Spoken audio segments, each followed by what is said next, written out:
Now, we really start with a presentation from two colleagues before we go into a discussion and a panel round. Because I think, if you haven't heard about it, FIFPro did an excellent survey with players worldwide. And I think the findings and results are really interesting and worthwhile listening to. So I would like to ask Aristea Kokiadaki and Andrew Orsatti from FIFPro on stage for their presentation.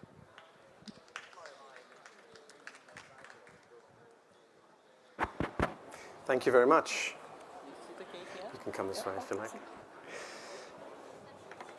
Thank you, everybody, and for this opportunity to present some of our preliminary findings from what is the first ever global survey of working conditions for female players. These are elite players, players who represent their countries and players who are at the highest level that they can reach at their clubs in a particular country, the countries that qualified for this report.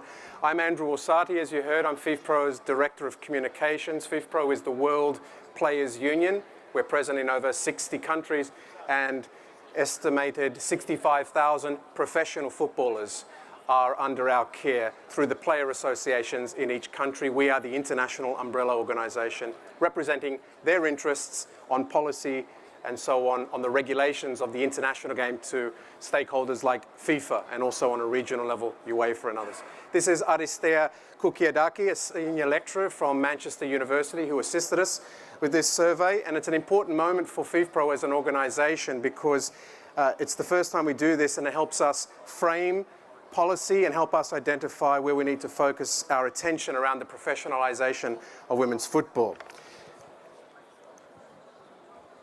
I would first like to just give you some quick background. Caroline Jönsson, you see on your screen there at the top, she is a former goalkeeper of Sweden, and she is the head of FIFPro's Women's Football Committee. She oversaw much of the development of the questionnaire and bringing in the expertise of many players, past and present, for various working sessions.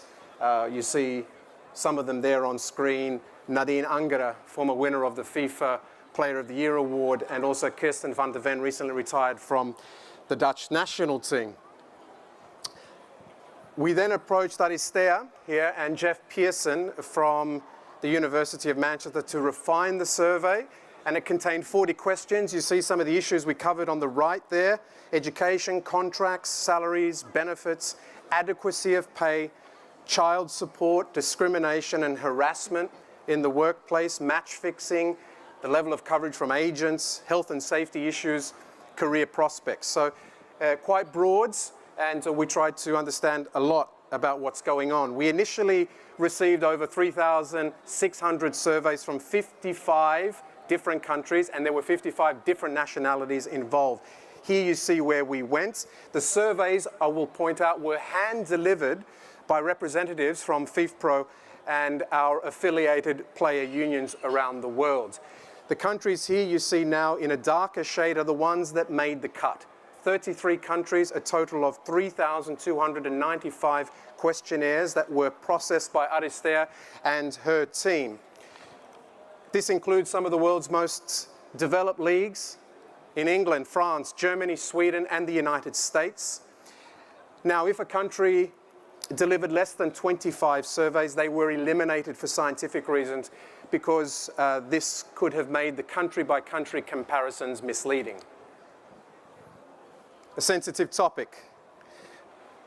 The definition of a professional footballer. This is what you currently see in the FIFA regulations. A professional is a player who has a written contract with a club, and is paid more for his, you'll see the language is very masculine, for his footballing activity than the expenses he effectively incurs. All other players are considered to be amateurs. If we go by FIFA's definition, we find 18% of our respondents, when we cross-tabulate written contracts with adequacy of payment, have both a written contract and earn enough to cover their expenses.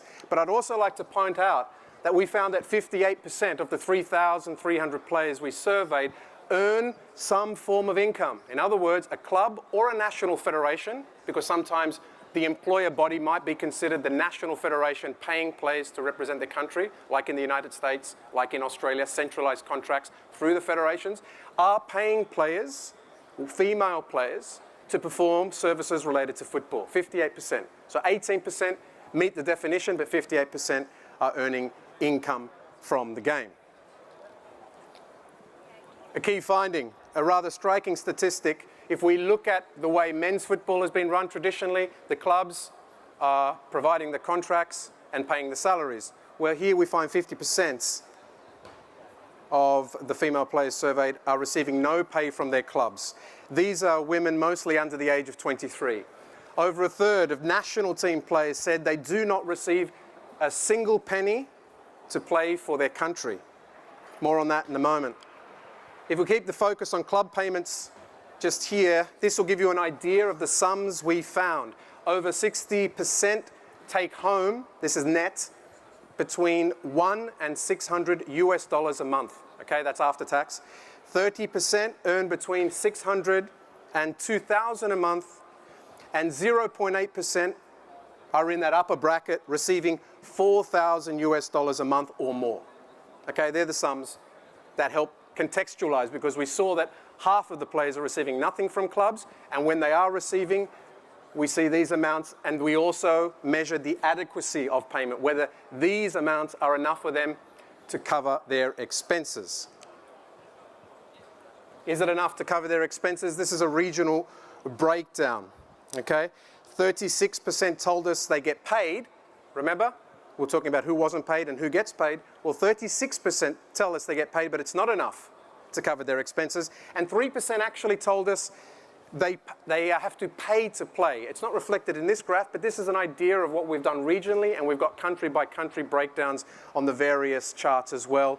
This regional example gives you the breakdown of players that are paid or not. Those not paid are represented in light blue. The green bar in the middle shows the percentage of players who told us the money they receive is adequate or not. So we are trying to give you a picture of where exactly the situation is for the development of the game. And we know there's a long way to go, but for the first time we've been able to quantify it. Now, we interviewed many players around the world randomly, anonymously. Two of us told us made these observations that if clubs are going to use players every day, they need to pay them like professionals. So what is the definition of a professional? You know, full-time, how many hours do you train, and so on. But it's a very different landscape that we've had to adapt to try and understand where progress can be made, to implement certain minimum standards. You see the second player talking about we're never going to have equality with men. Some may disagree. I would like to disagree in many ways. However, there should be a minimum salary, minimum contractual standards. What exists for women, what exists for men. We have some experience in that area, and we could share it with you at another time if you'd like to know what's been done for the men in this area. Interesting to see if players are paid on time. We've compared men and women here. 37% of female players have experienced delays. It drops to 33% for players who possess a written contract, and it rises to 49% for those who don't. Now, FIFPro also surveyed around just under 14,000 male professionals last year with, again, the help of Manchester University, and we found 41% experienced overdue pay in the last 2 seasons. So some similarities there. Yeah. Certainly, on non-payment. Yeah, there were definitely similarities. I think the only difference was in respect of the length of the payment delays, in the sense that in the case of women, I think that we found lower percentages of women experiencing longer payment delays, so lasting like even more than a year. So the percentage of those players was higher in the case of men. Yes, and that's bringing us to the next point, because you can see that 9% of women reported delays of 3 months of more. We've reached that figure by adding up the 3 columns on the right. And this is in the last 2 seasons. 28% indicated delays of up to 3 months. I will just point out that the reason we look at this is, first of all, twofold. Human rights. Every worker should be entitled to be paid on time and in full every month, is a fundamental principle of FIFPro. The FIFA regulations in the men's game allows some flexibility there, that clubs can even be defaulting 90 days on payments to men before any kind of rights for the player to terminate their contract comes into effect. Okay, to terminate your contract with just cause, as you say, the cause that the club is not honouring the payment. So we also like to look at how long these delays occur, because in football we find that there are some patterns. Up to 3 months is where we look, that's green and light blue, and beyond even, in some countries, a year. Not just for women, for men as well. And we have surveys in both areas. If you'd like to learn more, I can certainly make the men's survey available to you another time. We're going to spend the next few minutes focusing on the conditions of national team players, because the survey of 40 questions also had a component dedicated to national team players. Allow me to start the section with a direct quote from the report that states, "Women need national teams to support them fully because the club won't." Very different if we have this level discussion about football for the women, because for the men, you talk about it being inverted, the other way around. And 45% of the players reported having some experience with their national teams. They've represented their country, and that's a large sample. So we're talking about a very elite group of players here, and it's very striking and alarming to see some of the figures that have been returned to us. We know that in women's football, national federations are sometimes acting as employer bodies. Less than 1 in 10, or 9%, I could say that the 9% of the players surveyed had a written contract in place with their national teams, we found. And there was also a great deal of confusion about the contracts, because 79% of the players were not even aware what kind of contract existed between them and their national federations. And in fact, of that very small percentage of players who did have a contract, 80% of the players told us that they didn't even have a copy of the contract. Yes, I see your mouth is wide open, but it's true. Yeah, it is extraordinary. Yeah, because of course, like a copy of the contract is quite important, because of course, like it provides information on the terms and conditions of employment. So it's a very useful tool, of course, for enforcing also labor rights. Yeah, useful to say the least. Yes. In case of a it's the basic dispute as well. Now here we come back to a theme I raised earlier. 35% of national team players are not paid to represent their countries. Many people have approached me saying, but it's an honor to represent your country, you should not be paid at all. I'll leave that to you to decide. 42% said the money they receive is not enough, however, to cover expenses. You even see a tiny fraction are paying to play for their national team. I know Stephanie Roach is here with us. They just achieved a breakthrough in negotiations with their national federation to establish certain conditions, match fees, bonuses and so on, per diems, reimbursements for taking time off work. That was not even existent. And one of the players on that national team told me directly, it's an honor to play for your country, yes, but you shouldn't be out of pocket to do so. Leaving their jobs to represent their countries and not being reimbursed in any way, shape or form. Is that correct? We think not. The level of prize money on offer. We're going to just touch on that. That's an issue for players. 66% are unhappy with it. Hope Solo, the well-known American goalkeeper, attended a conference held by FIFPro in Amsterdam on August 8th, and she actually told us that she was surprised that 100% of the players were not unhappy with the level of prize money. She was very entertaining.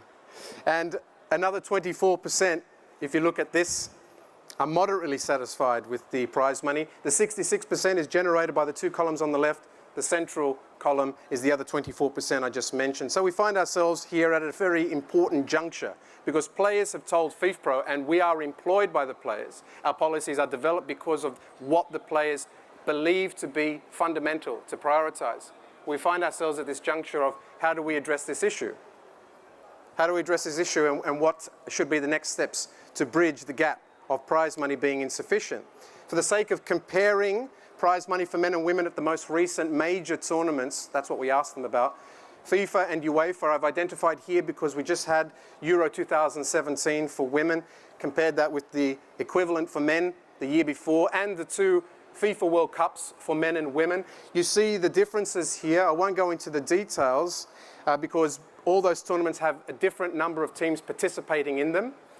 However, I will say, this is a very important note, that for us, this is money that is going to the national federations as prize money, okay, based on performance, qualification, how far a team advances.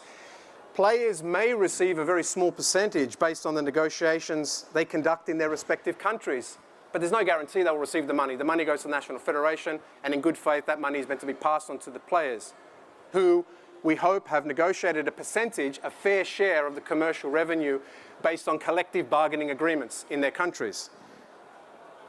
I do know about a number of countries and what conditions they have and what they've agreed with their national federations, but as you can appreciate, I'm not at liberty to share those details of the percentages involved.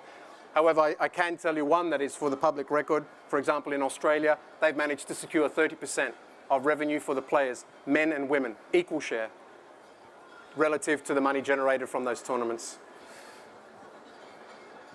If we move on here to the payment delays, I just wanted to point out quickly that national team payment delays, we also found here an issue. 38.5% of players experienced problems in receiving their money on time from their national FAs.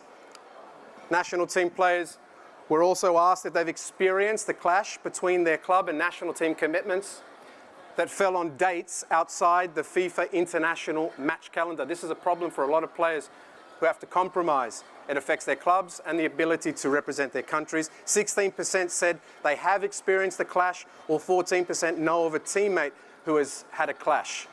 And it raises the spectre of how we can better align the international match calendar. It'll be great to hear your thoughts, Tatiana, having worked on that yourself a little in terms of how the women can be better aligned between club and country.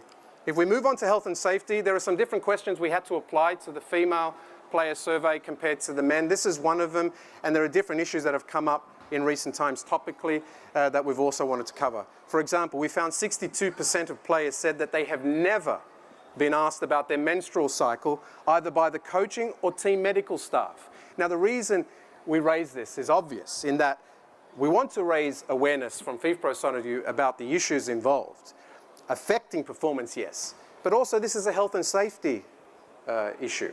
We want to guard against potential risks and to improve and contextualize the conditions for the players. This is the kind of study we've undertaken to show this must be a prerequisite. We must understand how women need to be accommodated in a certain way in order to be at their optimal and also to be protected in terms of health and safety. We looked at abuse and discrimination in the workplace, including sexual harassment. We didn't ask this of the men at the time. It's something we can revisit because we'll be doing these surveys over and over again in the coming years. 3.5%, okay, I want to say that again, 3.5% globally are affected here, have been victims of sexual harassment. That's around 115 players of the total survey. What you see here is a breakdown of that 3.5%, okay? So let's not confuse that with anything that could be seen to be any more than what it is right now, but we're not wanting to diminish what the victims went through. But if you look at the table here, most of the victims described coaching staff as the perpetrators. That is the column on the far right, okay? That was the biggest return, followed by experiencing sexual harassment by fans on non-match days. So you see we've looked at a various number of issues. This full report will be made later in the year, but this is to give you an overview of where we went. Also, we dedicated a question to homophobia. We don't have time. We need to round up. Okay. Yes, on homophobia. 5.4% globally experience this form of discrimination. Okay. So that's one area that we wanted to touch on, as well as match fixing. We did it with the men. It was an anonymous survey. For women, we found 5% reported being approached for match fixing, compared to 6.7% from the men a year ago. And there were certain corresponding hotspots we found where players are being approached to fix matches. You see, these are the women: Namibia, Venezuela, Botswana, Slovenia, and I'll skip over Greece. Not for you, Aristair, but to Cameroon, because they are the corresponding hotspots to the men's survey. So we see a correlation between the two. You wanted just to raise a point, Aristair, about these questions in particular? Yeah, I want to be brief. I think that like in terms of those questions on homophobia, sexual harassment, and also match fixing, there is a problem generally in research and data collection about underreporting. So it is presumed, I mean, it has actually, been proven that players are actually reluctant, to come forward and report those problems. So I think that it's important to remember that when we discuss, the rates on those issues. Okay, and just to finish up, this is a key finding that we would like to be the basis of our next discussion. How do we plug this gap? Because we found that 87% of the players indicated they would consider quitting the game early. And in fact, we've tried to give it a little more context, quitting before their prime, we say. And what are the reasons?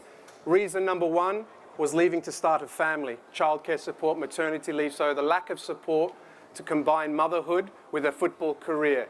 Second was leaving because of financial reasons. Third, leaving to pursue career opportunities.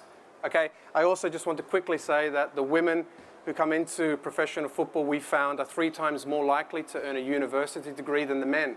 And so therefore, that's a positive thing in that the educational basis to transition to life after, but they're doing it out of necessity, not because the game is giving them the opportunity to dedicate more time to football. They're spending more time on, some might argue, an even more, a better pursuit in some ways. But we have to support them to be footballers, because if women are quitting early, we try to show what does the playing population look like. Our population that we surveyed is the dark line.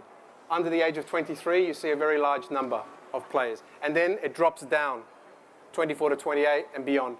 The men is the light shade behind it, and there's a more gradual decline from the ages of 18 to 23 throughout the period, of course, because they're staying in the game longer. And we've wanted to define, are they quitting before their prime? Because experience, we found, was a winning characteristics, certainly in terms of the Olympic Games of 2016 and the World Cup in Canada for the USA and Germany respectively, as well as the other 2 who reached the final. That experience was a key factor. The average ages are reflected there. So players are quitting far too early, we know that. I'd like to thank you for your attention and hand back to Tatiana. Okay, thank you very much. Very interesting. I'm happy to ask now the players on stage. One is Gabby George from Everton, and one is Stephanie Roach from Sunderland. Please join us.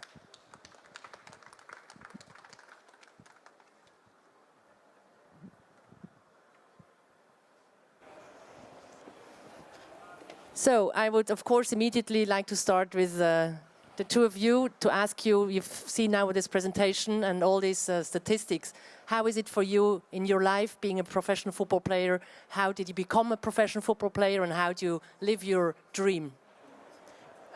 With me being young, I've only just gone professional for the past 2-3 months now, so I haven't really got to see this side of it. I've only just stepped into it, but I was previously part-time and I had to juggle a job and trying to train as much as the full-time girls did.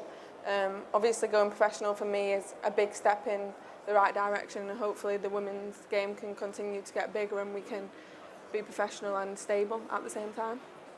So it's a good start, but obviously it has to improve. Yeah, it's a good starting point for us. When you're younger, financial isn't really the biggest part of it for us. That's more us enjoying it and trying to get as high as we can in the game. But obviously when you get older, it's enjoying the game and trying to have a stable lifestyle.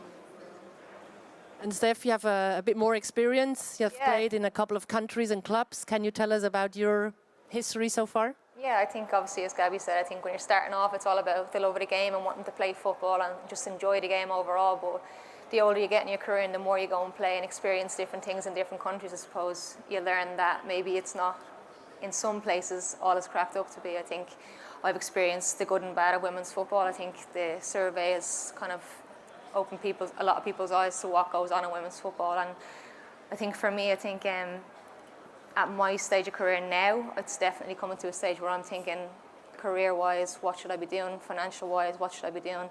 Family-wise, I mean, I want to have kids, I want to have a family, and it's probably that stage of my career now where it's kind of coming to this crucial part of things where I do have to consider different options, and unfortunately I will have to maybe think about pulling away from football if that's what I want to do. So it's, I suppose, the older you get and the more, I suppose, things you have on your life and things that are changing in your life, just more you have to consider the difference between loving the football that you're playing and maybe taking different opportunities that come your way. How much did you think about this when you were younger, when you were starting to play football and you were maybe 18, 19, 20, 22? How much did you think about your education, potential having a family, and how do you need to juggle your life? To be honest with you, and it's probably not the most intelligent answer, but I didn't really think about it. I think, as I said, I just loved football. I wanted to play football. It was all I ever thought about. And I thought I was going to become a superstar and earn loads of money, but the reality of it is that it's just not there for women at the minute. I think from my point of view, it's definitely got a lot better over the years. Since I started off playing football, there was probably, in Ireland anyway, not a lot of girls teams in clubs. I think now in Ireland, every club has girls clubs the whole way up in age groups. So it definitely is getting better, but I think there's still a lot more to be done, and hopefully over the next few years, as I said, it will improve even more. And is there any support from your national association or from your club in regards to your education or your post-football career?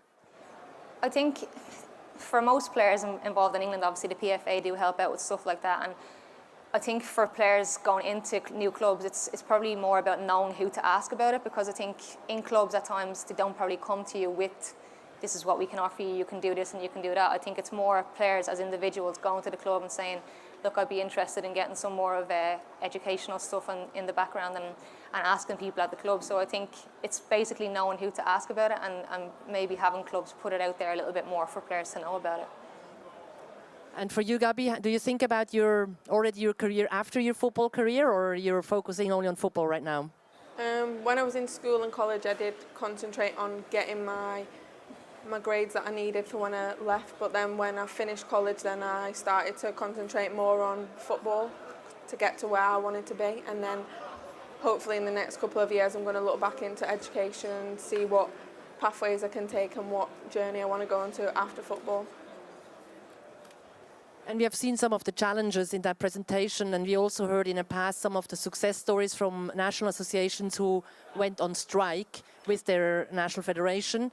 We know in the US there was a case with US national team players. In Australia we had a case, and Andrew mentioned, Steph, your country as well.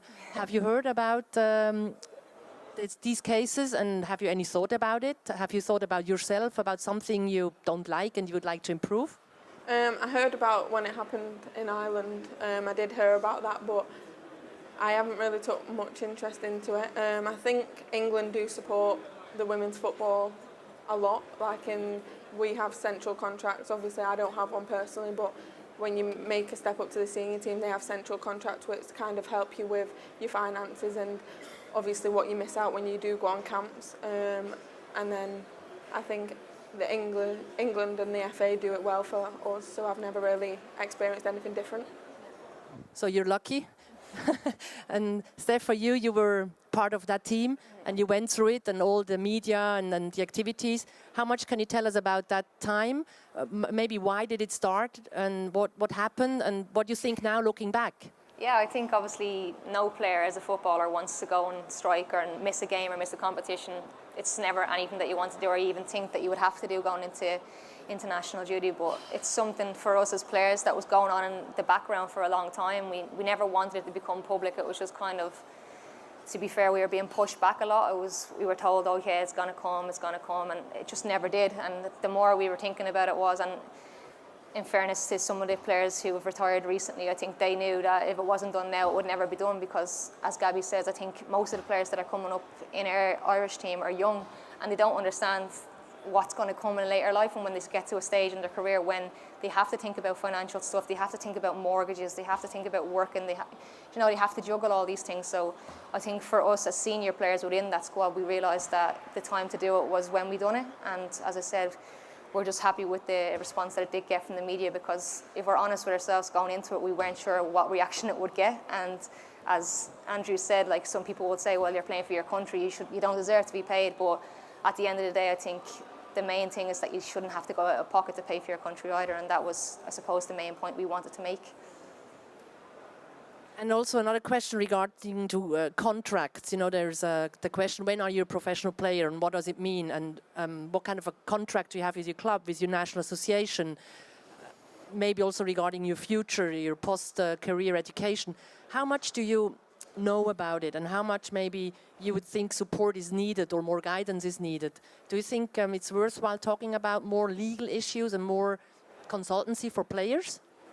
I think personally, like at Everton, we get a lot of help when it comes to contracts, like, and you can go and get further help from agents if you did need it.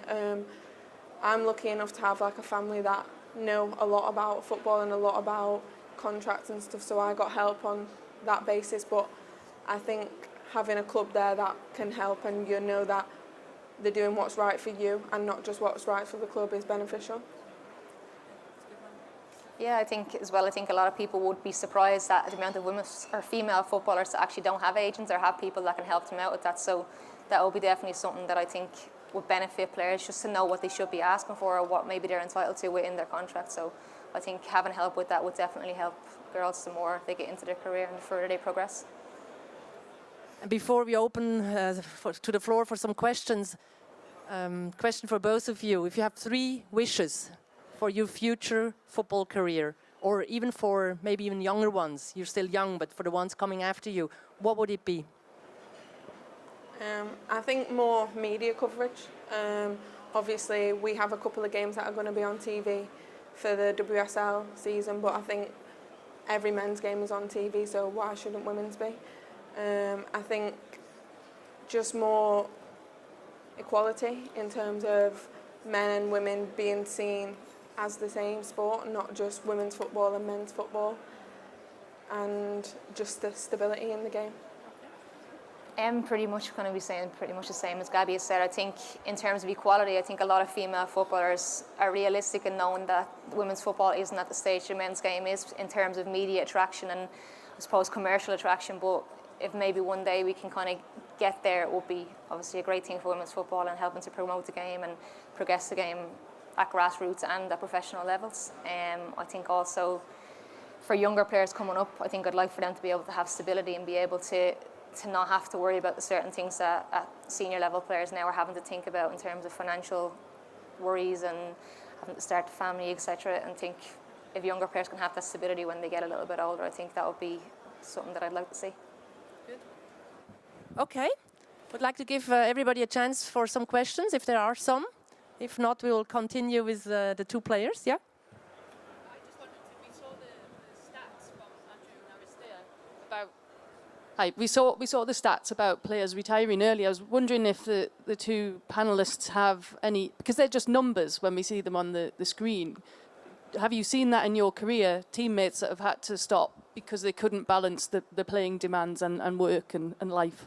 Yeah, sorry, couldn't across here, but yeah, I definitely have. And actually, quite recently, one of our players within the Irish team, unfortunately, everything that we got from everything that happened recently came a little bit too late for her. She had focused on her work a lot, and at times the Irish trips, and she was actually playing at home, a home-based player, an amateur player, but the international trips were interfering with her work. And in fairness, she took the opportunities that she was getting at a very high-tech company to be able to go and live and work in Australia. So that was something that she took on board, and it wasn't as if she was a kind of a fringe player as well. She, 2 or 3 years ago, won the Player of the Year, so she was a very big player for our team, and unfortunately she was one that kind of slipped through the net, I think. So I've definitely seen it happening, and there's other players within our Irish team at the minute who have very good careers as well. So I can see it happening again in the future if it's not sorted out a little bit quicker than, as I said, it was before.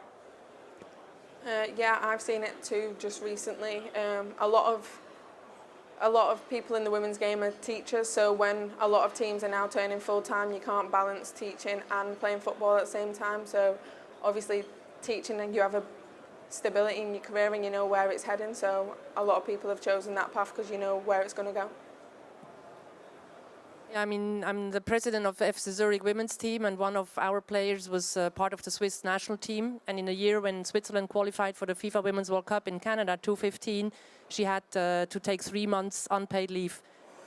So of the 12th month, she had 3 months just to travel to the games and do all the training sessions and the camps, and of course her holidays were in that included. So no holidays, and and 3 months is a lot.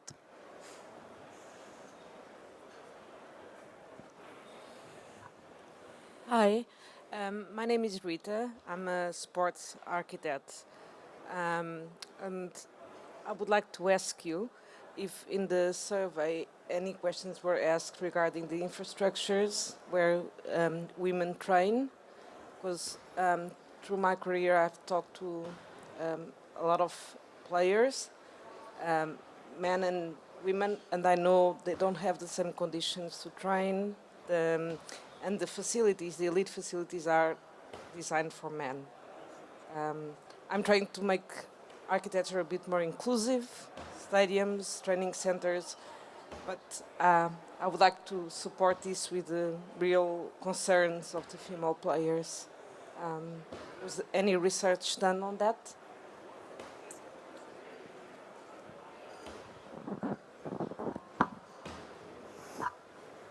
No, is the short answer. The survey started, and we have it here. I can show you the exact questioning, and we can also share it to you all digitally if you would like to get more of an overview before the full text is out. However, we started with 120 questions. If you know how these things go, 120 questions to players before a training session or before a match, when you've got 10 to 15 minutes with them, it doesn't fly. So we had to boil it down, and the prioritization was put into many of the areas you saw here. So that can also be included in future development. We have no data on that at the moment, but there are some ideas about the conditions, of course, that players experience, and indeed whether they're sufficient, but nothing that I don't think could assist you right now in that regard. Okay, the time is over, so thank you very much, Andrew, Aristea, for your fantastic work and very interesting figures. They're really helpful for the future of women's football to have a basis and to show the world where are the issues. And to the two players, thanks very much for joining us and being here, and good luck for your future.